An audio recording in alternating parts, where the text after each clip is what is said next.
And I just appreciate you being willing to come on. And I did want to ask you, like, okay, look at you're coming fresh off of having to close down your business. Here we are. You said you want to come on the podcast and share your story. So I'm Yeah. curious, like, why did you want to come share this story with people?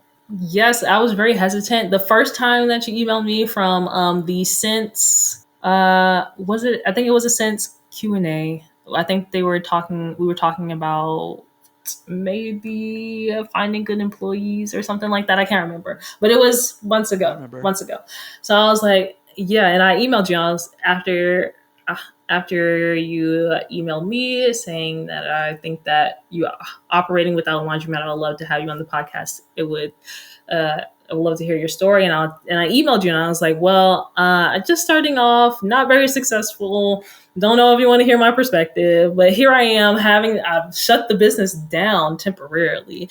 And I wanted to come on. I was so eager to come on because I want people to know this side of entrepreneurship in general, but since it's us, the laundry industry for sure. Because I think every perspective is very important. I definitely have gotten blindsided by all the glitz and the glam, the shiny things like, oh yeah, you can make X amount of money in 30 days, in a week, in a year.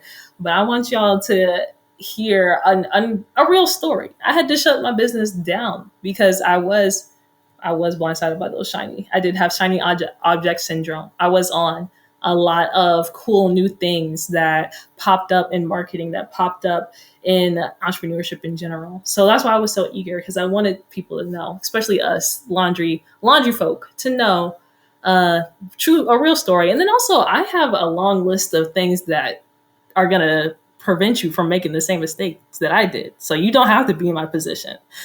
There's not a day that goes by that I'm like, oh my gosh, I want to get back in. I want to get back in the game. Let me back in the game, coach. I learned so much. I got so many different plays now. But the coach is telling me like, no, girl, you got to sit on the bench until it's time. So getting out on the court, my version of getting out on the court is telling everybody the mistakes that I made and the lessons that I've learned. So y'all don't have to be on the bench with me.